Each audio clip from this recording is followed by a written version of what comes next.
the show that brings you the best and nevertheless hard-hitting analysis of globalization news, with your host, Jazel Wong, and your co-host, Nico Fuentes. That would spice up your day. In today's podcast, we'll talk about the new era of terrorism, bringing out the 9/11 attack as an example that led to a new era of globalized terrorism. Today, we will be presenting interesting facts and reasons as to why we must be held accountable for our actions. The Security Council called the attention of individuals to fight for justice because of terrorist attacks, which took place on 11 September 2001, or most known as the 9/11 Al-Qaeda attack incident, which leads to 2,996 deaths, and the event that also formed a new form of globalized terrorism, a fresh breed of extremists who are willing to sacrifice themselves, hence acquire highly destructive weapons and technologies. The self-supported terrorist networks have emerged modern integrated economies and regional trade areas, and these attributes define globalized terrorism. It incorporates technology-driven potentialities that influence larger audience and all of the attributes of the new terrorism. New terrorism changed the world significantly and influenced the affairs in global community. So you're saying that the new era of globalized terrorism is actually making globalization even more rampant? Yes. Oh, well, that's kind of new. So, moving on, terrorism in different places of the world, or international terrorism, through certainly not a new phenomenon.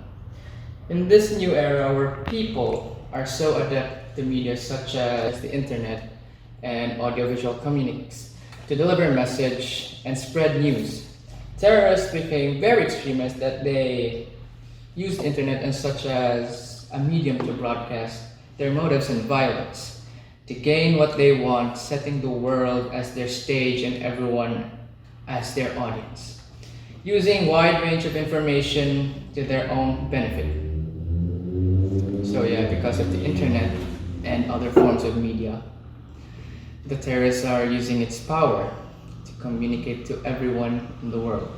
So basically to get what they want, such as, broadcasting and hostage takings of important people such as capitalists and other businessmen that are key to our small little world. So does that mean that media actually helps the terrorists? Not really, but in some way they do. Al-Qaeda, or the Islamic terrorist group whom was the perpetrator of 9/11 attack that happened, is said to be the modern era's archetypal globalized terrorist network. It is a quintessentially terrorist archetype, which is a Marxist-inspired terrorist. Creating a paradigm shift.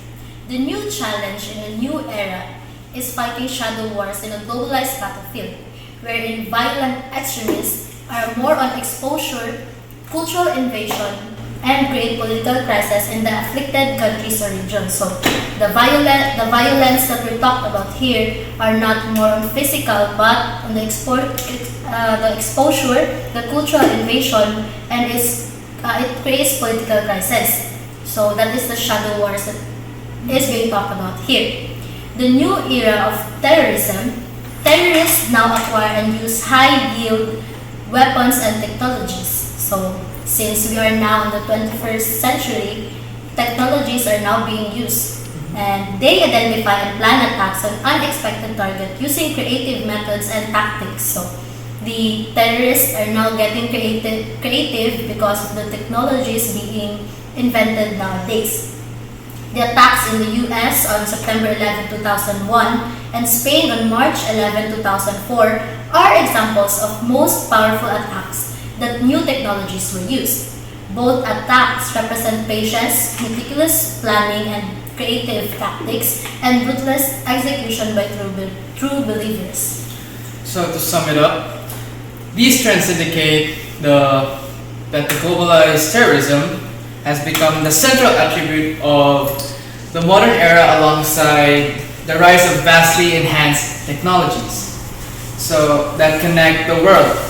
New era terrorism also destroys the power that the country holds and the leaders that control them. And it also weakens its state of the leaders to protect their countries from external and internal threats. As the world continues to transform, new threats have been rising in the dark, greater from before. And the world's civilized nations are trying to fight terrorism, and it will determine the future of that country's international relations. Furthermore, the environment which nurtures such conflict has become globalized and developed. So yeah. So what you're saying is that if you how the countries deal with terrorism, it will help or help them develop or make them worse. You mean the technologies? No, on how they deal with terrorism. It affects them too. Like the 9/11 attacks on the US, they yield power after they were attacked by terrorists. Depends on the leader. Exactly, such as Bush. Bush used that as his trump card to make the United States become one of the strongest countries again after the 9/11 attack, since it was weakened during the World War II and the Cold War. They also yielded their military power on the countries on terrorists that attacked them. So thanks for listening for today's episode, and I hope you tune in for more of TBE's podcast. And that was the new Era of Terrorism. Hope you enjoyed listening. And thanks to our sponsors again. Sponsors next.